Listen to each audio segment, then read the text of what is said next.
নমস্কাৰ বন্ধুসকল এটি নতুন টেকনিক্যাল ভিডিঅ'ৰ সৈতে মই বিশ্বজিতে স্বাগত জনাইছোঁ ৰামনেনো মাল্টিমিডিয়ালৈ যদিহে আপুনি এছবিআইৰ এগৰাকী কাষ্টমাৰ অথবা আপুনি ষ্টেট বেংকৰ ইণ্টাৰনেট বেংকিং ব্যৱহাৰ কৰে বা বিভিন্ন আপোনাৰ ডেবিট কাৰ্ডেৰে বিভিন্ন ট্ৰেনজেকশ্যন কৰে আৰু সেই ট্ৰেনজেকশ্যনৰ সহায়ত আপুনি বিভিন্ন ৰিৱাৰ্ড লাভ কৰে এই ৰিৱাৰ্ডসমূহ আপুনি এই ৰিৱাৰ্ডৰ ষ্টেটমেণ্ট আপুনি কিদৰে ডাউনলোড কৰিব ইয়াৰ সবিশেষ কিদৰে জানিবলৈ আপুনি এই ভিডিঅ'টো একেবাৰে শেষলৈকে চাই থাকিব আমি ইয়াৰ বাবে পোনপ্ৰথমে কি কৰিব লাগিব যেটো আমাৰ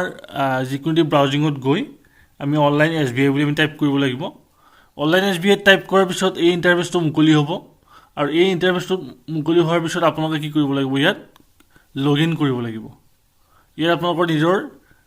নিৰ্দিষ্ট ইউজাৰ আইডি আৰু পাছৱৰ্ড ব্যৱহাৰ কৰি আপোনালোকে অনলাইন এছবিআইটো লগইন কৰক এতিয়া সাকসেসফুলি লগইন কৰা হোৱাৰ পিছত এই প্ৰফাইলটো আপোনালোকে দেখা পাব ইয়াত আপোনালোকে একেবাৰে ৰাইট সাইডে দেখিছে ইয়াত এছবিআই ৰিৱাৰ্ড ইয়াত আপোনালোকে ক্লিক কৰিব ইয়াত ক্লিক কৰাৰ পিছত এই ইণ্টাৰফেচটো মুকলি হ'ব ইয়াত আপোনালোকৰ CIF নম্বৰ পইণ্ট বেলেন্স কিমান টকা আছে আৰু click here for last 10 transaction ইয়াত আপোনালোকে লাষ্ট 10টা ট্ৰানজেকশ্যন আপোনালোকে চাব পাৰিব বা click here to redeem your point ইয়াত আপোনালোকৰ যিটো পইণ্ট সেইটো ৰিডিম কৰিবৰ কাৰণে ইয়াত ক্লিক কৰিব পাৰে এতিয়া আমাক যিহেতু আমি ষ্টেটমেণ্টটো আমি চাব লাগে গতিকে আমি কি কৰিম ষ্টেটমেণ্টত আমি ক্লিক কৰিম ষ্টেটমেণ্ট ক্লিক কৰাৰ পিছত এন্ডৰ দেখুৱাই দিব ইয়াত আপোনাৰ CIF নম্বৰ আৰু ষ্টাৰ্ট ডেট আৰু এণ্ড ডেট ইয়াত এনেকৈ দেখুৱাই দিব ইয়াত আপুনি কোনটো মাহৰ পৰা কোনটো মাহলৈ আপুনি চাব বিচাৰিছে ইয়াত আমি এনেকৈ ইয়াত ডেটটো আমি সিলেক্ট কৰিব লাগিব তাৰ পিছত কি কৰিব লাগিব ইয়াত যদি আমি চাব বিচাৰো ইয়াত ভিউ কৰিব লাগিব আৰু যদি আমি MS Excel ফৰ্মেটত আমি ডাউনলোড কৰিব বিচাৰো তেন ডাউনলোড কৰিব লাগিব আৰু যদি আমি PDF ফৰ্মেটত আমি ডাউনলোড কৰিব বিচাৰো ইয়াত ক্লিক কৰিব লাগিব কৰি আমি কি কৰিব গো কৰিব লাগিব এতিয়া মই আপোনালোকক এটা মাহৰ মই SBI ৰিৱাৰ্ড কিমান পইণ্ট লাভ কৰিছো তাকে দেখুৱাই দিবৰ কাৰণে মই এমাহ এটা তাৰিখ এটা মই ইয়াত সিলেক্ট কৰিছো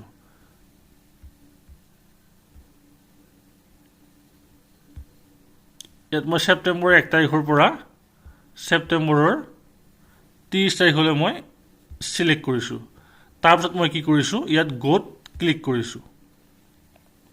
ইয়াত ক্লিক কৰাৰ পিছত ইয়াত ধুনিয়াকৈ যেটো মোৰ SBI ৰিৱাৰ্ড ষ্টেটমেণ্ট আহি যাব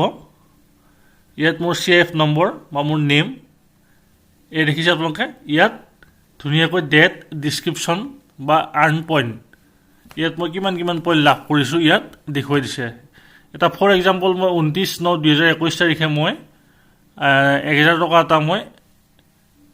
ট্ৰানজেকশ্যন কৰিছিলো তেতিয়া মই 10 টকা লাভ কৰিছো ঠিক তেনেদৰে 199 টকা কৰোঁতে আমি 5 টকা লাভ কৰিছো ঠিক এনেদৰে মুঠতে সেপ্টেম্বৰ মাহত মই এইখিনি ষ্টেটমেণ্ট এনেকৈ দেখুৱাই দিব গতিকে মূল কথা এইখিনি গতিকে আপোনালোকে নিশ্চয় সহজতেই আপোনালোকৰ নিজৰ ষ্টেট বেংকৰ ক্ষেত্ৰত আপোনালোকৰ SBI ৰিৱাৰ্ড পইণ্ট কিমান পাইছে বা ইয়াৰ ষ্টেটমেণ্ট আপোনালোকে কিমান টকাত কিমান পাইছে সকলো ইয়াত চাব পাৰিব গতিকে মোৰ ভিডিঅ'টো যদি ভাল পাইছে লাইক কৰিব কমেন্ট কৰিব আৰু